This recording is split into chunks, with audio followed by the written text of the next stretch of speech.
A fine and sunny Saturday morning would greet the ARB Xtreme Winch Challenge competitors, and it was off to Special Stage 4 to get things started. Rod and Russell Rathbone would be the first to tackle the stage. It was in and out of gully, a bit of a sprint run across the top. They had 2 winches in it, but they were all tricky little right angle winches, and a few people were being tested to see how far that they wanted their car to go, but a lot of good driving and a lot of testing, hooking up with the winch and how it was operated on SS4. Starting first, and the fresh morning air must have helped, as the Rathbone boys would take the stage win with 100 points, leaving the rest of the teams fighting for the minor places. One of the features of stage 4 was the soft topsoil and grassy gully. The 2 winch walls were very straightforward, and the times in this stage would be very close. Kevin Gorick in his Blue 60 series would finish the stage in 5th. Navigator Scott Archer finding that the soft topsoil was not only a traction problem for the trucks, but also for navvies. Once hooked up, the winching began, but the tree at the bottom of the winch wall was causing an issue. Let's have another attempt at it. Still in the way, but a quick removal of some bark and some paint would see the team get to the top of the wall. There's no reason for the navvy to stay in the cab, and sometimes a quick sprint to the next winch wall can be an advantage. Whilst Kevin is trying to negotiate the gully, the winch is all hooked up and Scott is ready to winch her out. If it wasn't for that loose soil, there may not have even been a reason to winch.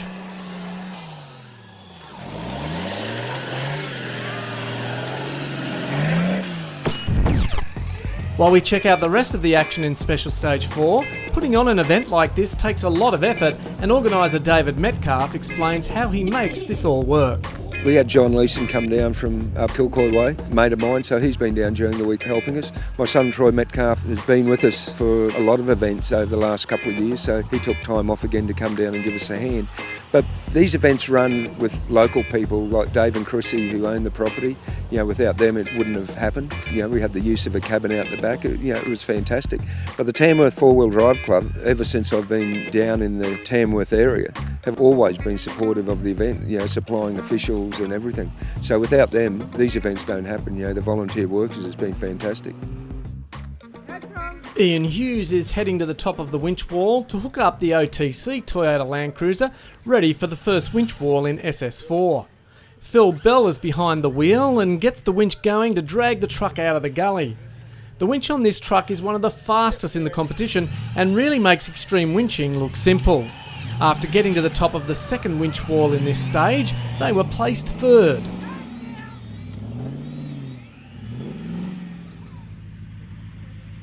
Navigator Josh Flynn was also making quick work of the first winch wall, and he and Peter Bannister would have the 5.7 litre Ford Maverick to the top of the wall in no time. After almost making it to the top of the second wall without a winch, the pair had the Commodore powered machine up quickly to finish in 2nd on stage behind the Rathbone team. So let's go over and check out the leaderboard. Phil Bell and Ian Hughes are leading the pack on 364 points, but right behind them are the Simmons brothers. They're sitting on 356. There's still another 6 stages to come, so it could be anybody's event.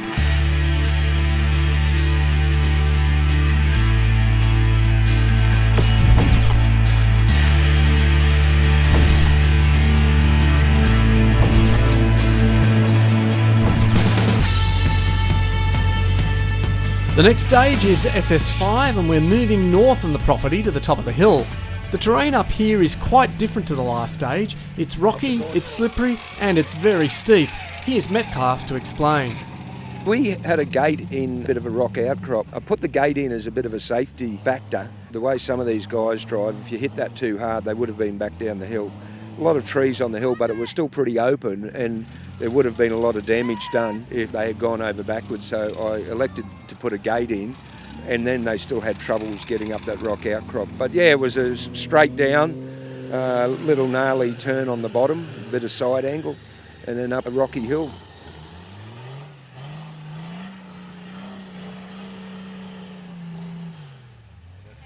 Dave Burrows and Howard Crosley are up on the stage now in their 1973 modified Land Cruiser.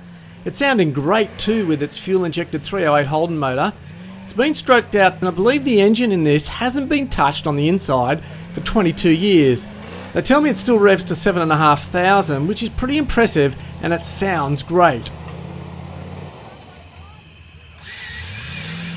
You can hear those two 6 horsepower motors in this winch really working, pulling the truck. It's a worn high mount with a giggle pin top hat on the farm truck, and to get extra power and torque out of these winches, they run them at 24 volts. They've hit that tree there, and because it's being used as a course marker, there'll be a penalty if they knock it over, so I'll need to be a bit careful here. Well, they're safely through the gate and finishing the winch section. Now on to the finish. I do like the sound of this rig.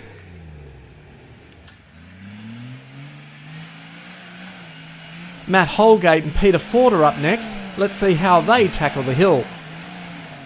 One thing that's not very clear from the way our cameras capture the stage is the grade of the hill. It's a lot steeper than it looks.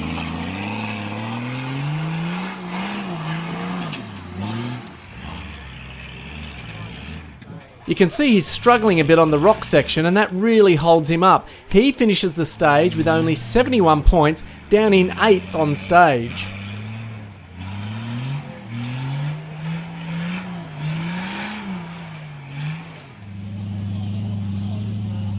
Our top 3 finishers in this stage would be Peter Bannister on 90 points in the bright yellow Mav. Phil Bell would once again feature in the top 3, finishing SS5 in 2nd position on 95 points, dislodging a rock along the way and showing just how steep the hill is as it rolls some 200 metres to the fence line at the base of the property. But finishing with a perfect 100 points and sounding like a V8 supercar is the Rathbones in their Toyota.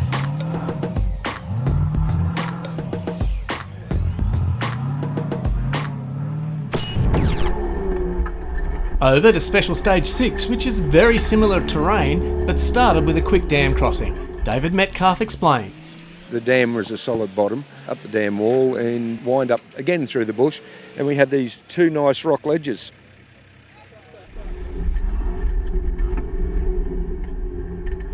Matt Holgate makes it to the top of the 2nd section of rocks without a winch in the GU Patrol. Will this be a sign of things to come on this stage?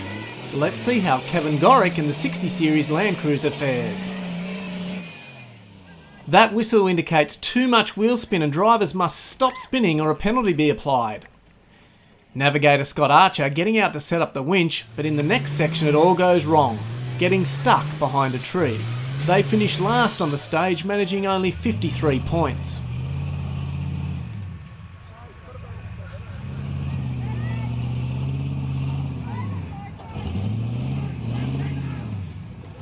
Peter Bannister is next in the Mav, and with some steady winching, they'll make it up the first section of rocks easily. There's really not much Maverick left in this truck, with a Commodore engine, GU Patrol diffs and steering, and a GQ tricked auto transmission. But it all works well together, and they too drive the 2nd winch wall. Paul and Neil Semmons are next on stage, and they struggle to get traction on the first of the winch walls. That's a weird angle pull. Clear winching!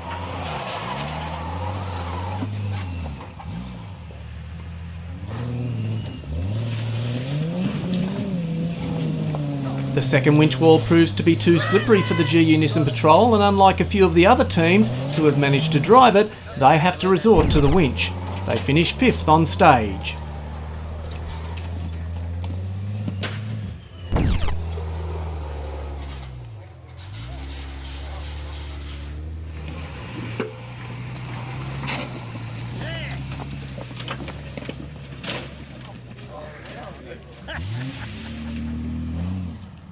Emily Taylor and Chris Cahill are up next in the 75 Series Landcruiser.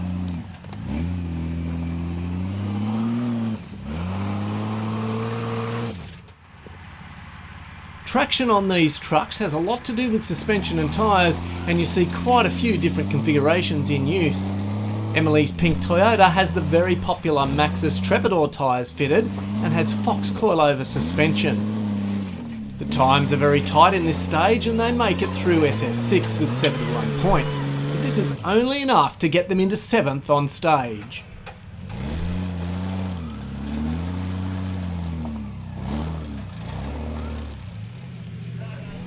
Another GU patrol, this time it's Shane Harris and Jeff Rampton from Queensland. They're using the brand new Come Up winch this weekend, putting it to good use, having to winch up both walls.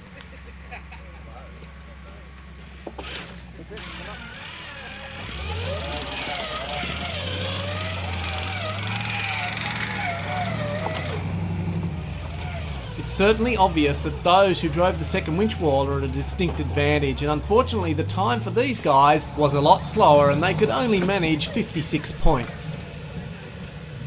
Rod and Russell Rathbone hit the first winch wall and look like they're going to jump the truck up.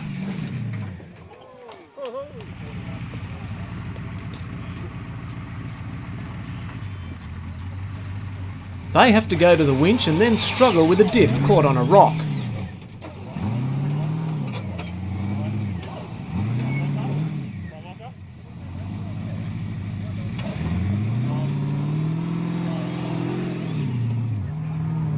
On the second winch wall, they manage to get right offline, but a quick winch out pulls them straight up and out. Despite being slowed on the winch walls, they finish in third. Phil Bell and Ian Hughes have a similar setup to Emily Taylor with Maxxis Trepador 37s and Fox coilovers with hydraulic bump stops. They drive the second winch wall into second on stage.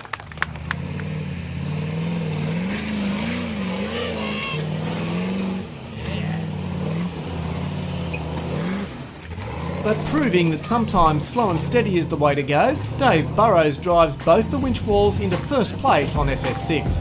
His navigator Howard Crosley didn't even need to get out of the farm truck on this stage.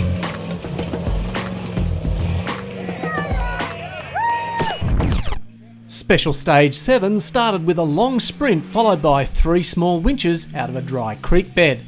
But events like this need support, and event organiser David Metcalf explains how this all happens. ARB, naming rights sponsor for the event. We had our 15th birthday, so now we're going into the 16th year. Got XD clutches, they'll contribute towards the entry to RFC in Malaysia. We've got the RFC mother event, they're sponsoring the entry into Malaysia.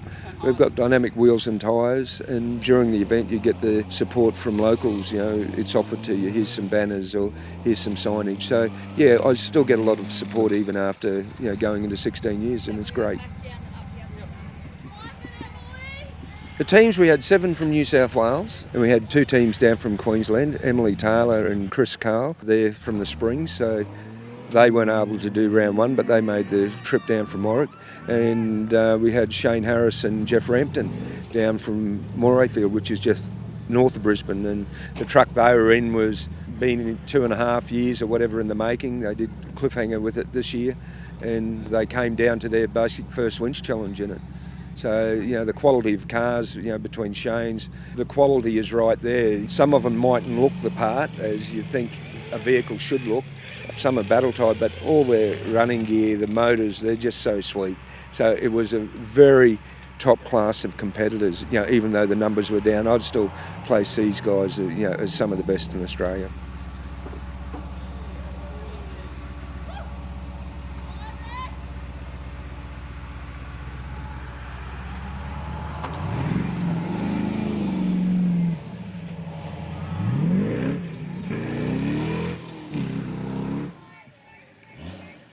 Most of the teams, including Kevin Gorick and Scott Archer, have been driving the first winch wall, and it's turning out to be a very popular spot to lift a wheel as the trucks exit the dry and dusty creek bed.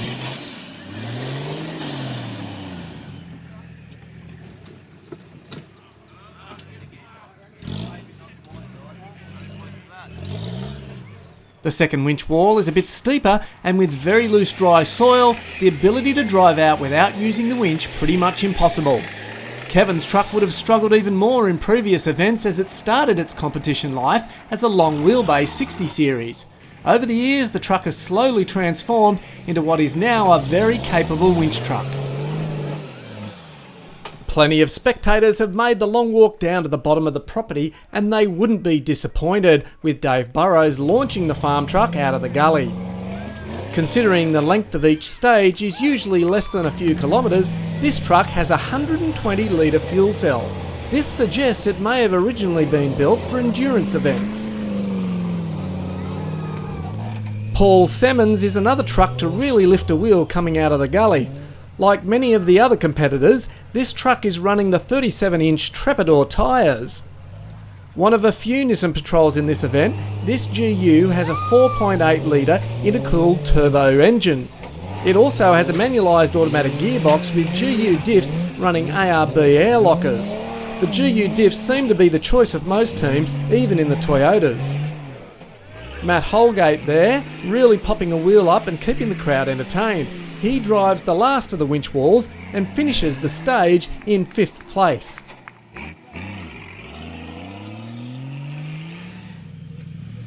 Phil Bell takes a much more conservative approach to getting out of the gully with very little wheel lift at all.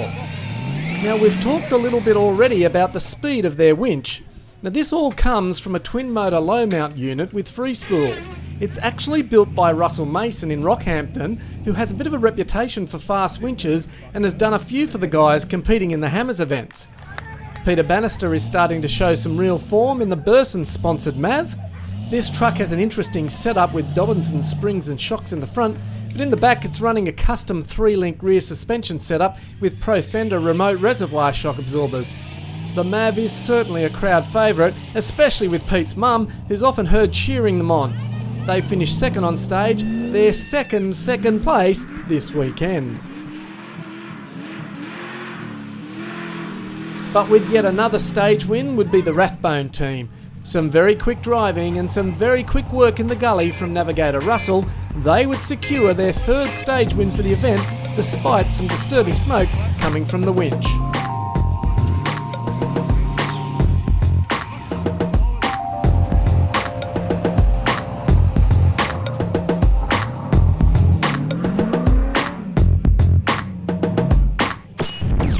Now it's on to Special Stage 8, the last stage for Saturday, and it will be a repeat of Special Stage 4, except in reverse. And to keep with the theme of reversing, the first descent into the gully would be a reverse winch. This would be followed by a second small winch wall, and then back into the gully for the final winch wall of the day. After lowering the 60 series Toyota down into the gully, Kevin Gorick discovered just how torn up the course was getting, with a lot of loose topsoil making the climb difficult. Chris Cahill was also having his own issues with the winch rope jamming, but it wouldn't be long before they would have it unstuck and have Emily winch to the top of the second wall in SS8.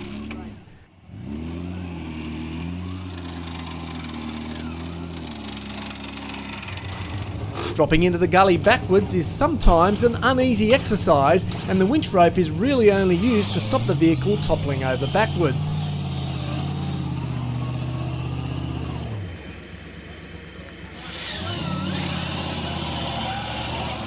The farm truck makes it up the second winch wall quickly, and then it looks like Dave Burrows is attempting to drive the last wall. That whistle quickly putting a stop to that attempt.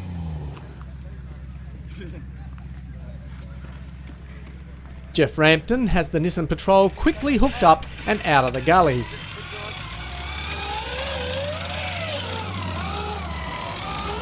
Let's have a look at what it looks like from inside the cab. It's all sky and trust in the navigator that gets the truck to the top.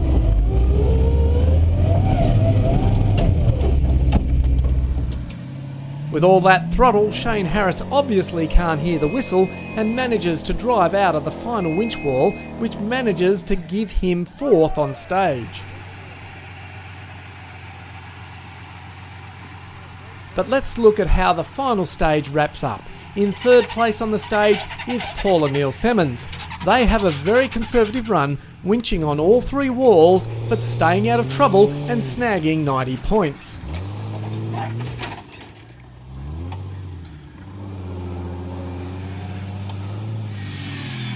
Phil Bell and Ian Hughes are once again sitting in 2nd place on the stage. They too winch on all 3 walls for 95 points.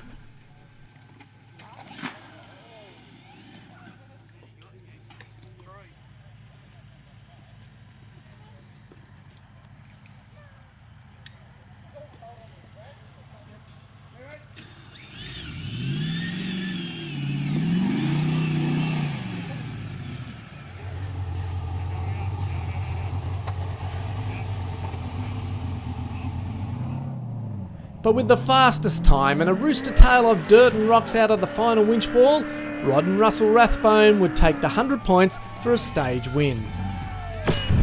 So there you go, after 2 days of full-on winch competition, the leaderboard would see a few small changes. Phil Bell and Ian Hughes remained at the top, with the Simmons team slipping back into 4th place. That would elevate Dave Burrows and Rod Rathbone into 2nd and 3rd position respectively. And with only 2 stages to go on Sunday, will anyone be able to catch the ARB Tamworth White Landcruiser, or will it be a victory for the Tamworth-based Bell and Hughes? You better stick around for the next segment to find out.